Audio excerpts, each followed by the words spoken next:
Decode the World Unfiltered.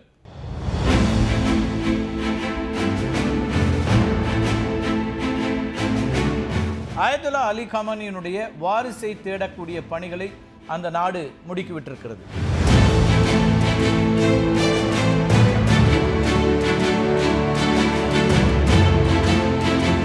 இந்த குழுவினர் நடத்திய மாரத்தான் ஆலோசனையின் முடிவில் இருவரை இறுதி செய்திருப்பதாக தகவல்கள் வெளியாகியிருக்கின்றன.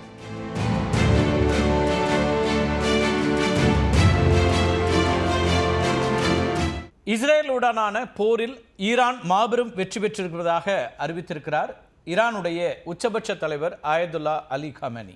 அமெரிக்காவுக்கும் கூட ஈரான் ஒரு கடினமான அறையை கொடுத்திருக்கிறது அப்படின்னு சொல்றாரு.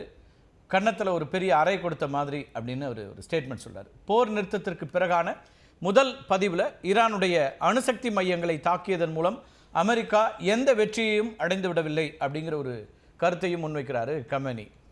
ஏன்னா டொனால்ட் ட்ரம்ப் சொல்லியிருந்தார் 3 அணுசக்தி நிலையங்கள் மீது அமெரிக்கா தாக்குதல் நடத்தியது. அந்த தாக்குதலில் வெற்றிகரமாக அமெரிக்க போர் விமானங்கள் ஈடுபட்டன, B-2 விமானங்கள் ஈடுபட்டன. அதுக்கு பிறகு அது வெற்றிகரமாக திரும்பி இருக்கிறது அப்படின்லாம் அறிவித்த நிலையில தான் எந்த இழப்பும் ஏற்படவில்லை அப்படிங்கிற கருத்தை முன்வைக்கிறாரு.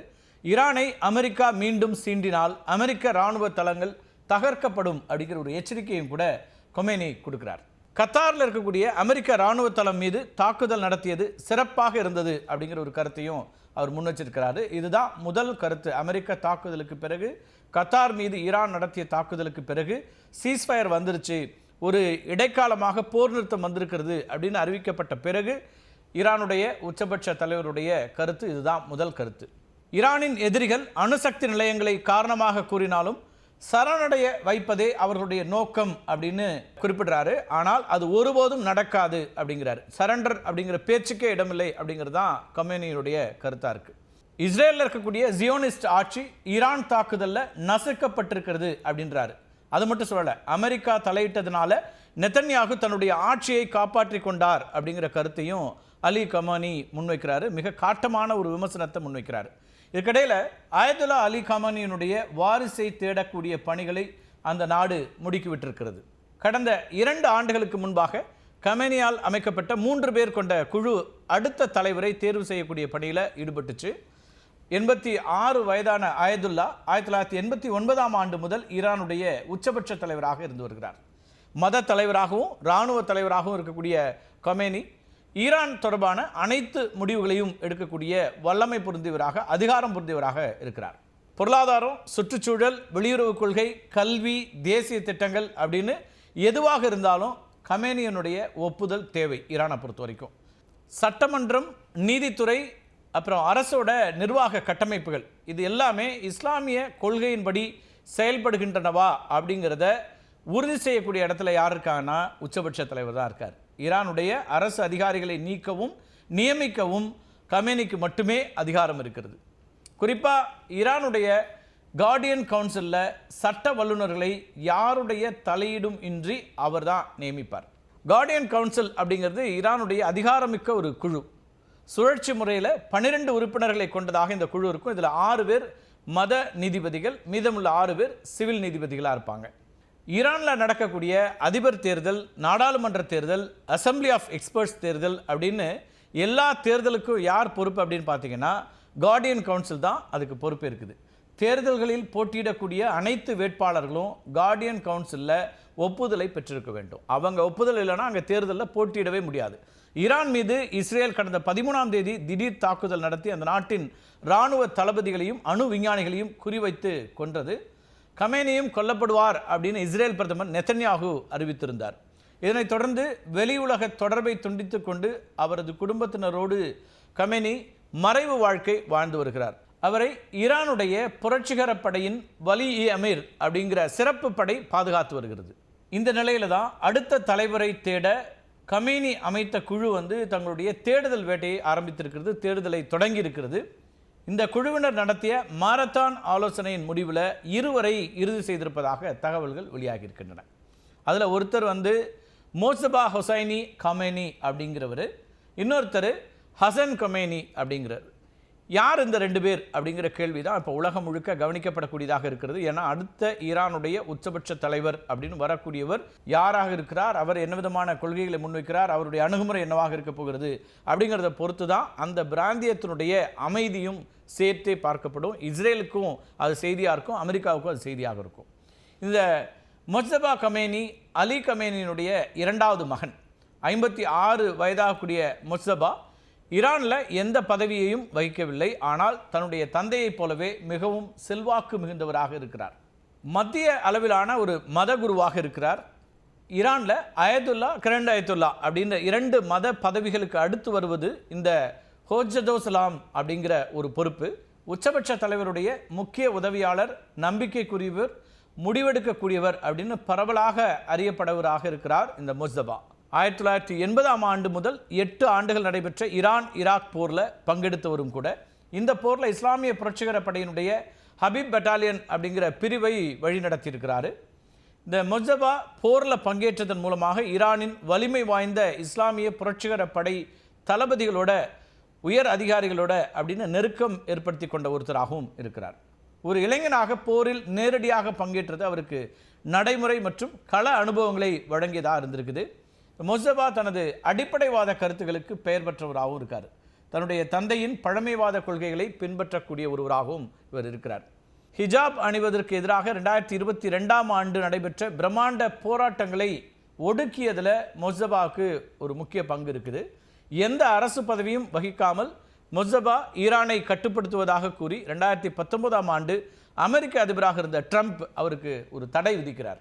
2009ஆம் ஆண்டு நடைபெற்ற கிரீன் மூவ்மெண்ட் போராட்டங்களையும் முஜ்தபா தான் ஒடுக்கினார் அப்படின்னு சொல்லி அதுக்கு 10 ஆண்டுகளுக்கு பிறகு தடை விதிப்பதற்கான ஒரு காரணமாக ட்ரம்ப் அதை குறிப்பிட்றாரு. கிரீன் மூவ்மெண்ட் அப்படிங்கிறது 2009ஆம் ஆண்டு அதிபர் தேர்தலில் மோசடிகள் நடைபெற்றதாக கூறி நடத்தப்பட்ட மாபெரும் ஒரு போராட்டம். 1979 இஸ்லாமிய புரட்சிக்கு பிறகு ஈரானில் நடந்த மிகப்பெரிய எதிர்ப்பு இயக்கம் அதுதான். முஜ்தபா ஆதரவு பெற்ற ஏற்கனவே அதிபராக இருந்த மஹ்மூத் 63% வாக்குகளோடு வெற்றி பெற்றதாக ஈரான் அரசு அறிவித்தது. இதனை எதிர்த்து எதிர்க்கட்சிகளுடைய சார்பில் களமிறங்கியவர் தான் இந்த மிர்ஹுசைன் மௌஸ்வி அப்படிங்கிறவர். இவருடைய ஆதரவாளர்கள் மிகப்பெரிய போராட்டங்களை எல்லாம் முன்னெடுத்தாங்க.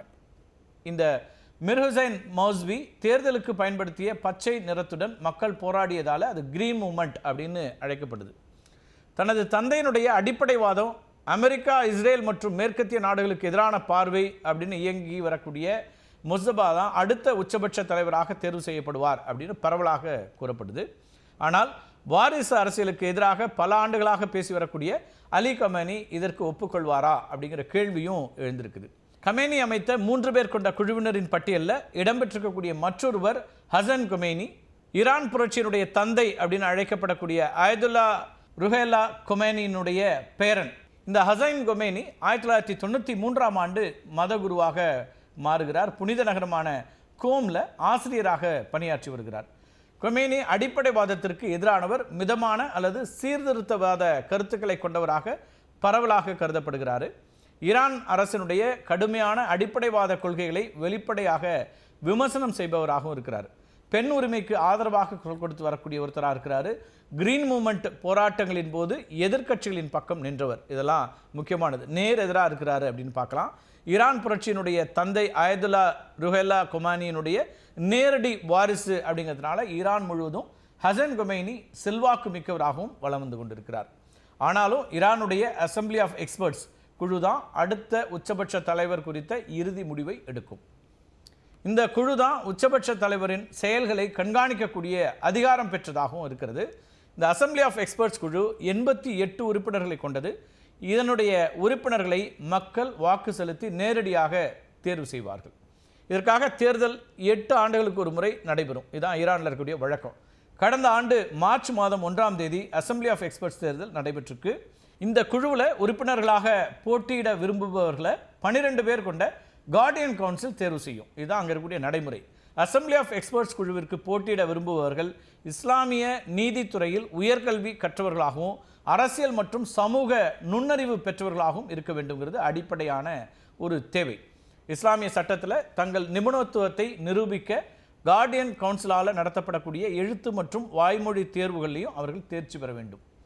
உச்சபட்ச தலைவரினுடைய மரணம், ராஜினாமா அல்லது பதவி நீக்கம் நிகழ்ந்தால் தகுதி வாய்ந்த புதிய தலைவரை தேர்ந்தெடுக்கக்கூடிய பொறுப்பு யாருக்கு இருக்குனீங்கன்னா இந்த அசம்பிளி ஆஃப் எக்ஸ்பர்ட்ஸ் வசம்தான் இந்த பொறுப்பு போகும். இஸ்லாமிய புலமை, நீதி, அரசியல் மற்றும் சமூக செயல்பாடு, நிர்வாகத்திறன், அது மட்டும் இல்லாமல் தலைமைத்துவ பண்புகள் அடிப்படையில் தான் வேட்பாளர்களை தேர்வு செய்வார்கள். ஈரானுடைய சட்டப்பிரிவு 111 படி உச்ச தலைவரை மேற்பார்வையிடக்கூடிய பணி அசம்பிளி ஆஃப் எக்ஸ்பர்ட்ஸுக்கு இருக்குது. உச்சபட்ச தலைவர் தன்னுடைய அரசியலமைப்பு கடமைகளை நிறைவேற்ற தகுதியற்றவராக மாறிவிட்டால் அவரை பதவி நீக்கம் செய்ய அசம்பிளி ஆஃப் எக்ஸ்பர்ட்ஸுக்கு பவர்ஸ் இருக்குது. ஆனால் இதுவரை எந்த தலைவரையும் அசம்பிளி ஆஃப் எக்ஸ்பர்ட்ஸ் நீக்கியதில்லை அப்படிங்கிறதான் ஈரான் வரலாறு. இப்போது ஈரானுடைய உச்சபட்ச தலைவராக இருக்கக்கூடிய கொமேனி அமெரிக்காவுக்கு ஒரு எச்சரிக்கை கொடுத்திருக்கிறாரு, இஸ்ரேலுக்கு ஒரு எச்சரிக்கை கொடுத்திருக்காரு. அமெரிக்காவின் கன்னத்தில் வலுவாக அறைந்திருக்கிறோம் இந்த போர் மூலமாக, இந்த தாக்குதல் மூலமாக அப்படின்னு சொல்லியிருக்காரு. போர் நிறுத்தத்திற்கு பிறகு அவருடைய முதல் பதிவு போதுதான் வந்திருக்கு. அதில் அணுசக்தி மையங்களை தாக்கியது அப்படின்னு சொல்கிறது. எந்த வெற்றியையும் அமெரிக்கா அடைந்து விடவில்லை அப்படின்னு சொல்கிறாரு. கூடுதலாக மீண்டும் சீண்டினால் நாங்கள் அமெரிக்க இராணுவ தளங்கள் மீது தாக்குதல் நடத்துவோங்கிற எச்சரிக்கையையும் கொடுத்திருக்கிறாரு. இந்த எச்சரிக்கைகளை எல்லாம் அமெரிக்கா எப்படி பார்க்க போகிறது, இஸ்ரேல் என்ன செய்ய போகிறது அப்படிங்கிற கேள்விகளும் எழுந்திருக்கின்றன. இதற்கிடையில தான் அடுத்த உச்சபட்ச தலைவர் யாருங்கிற தேடுதலும் தொடர்ச்சியாக நடந்து கொண்டிருக்கிறது. மீண்டும் ஒரு காணொலியில் சந்திக்கலாம் நண்பர்களே. நன்றி, வணக்கம்.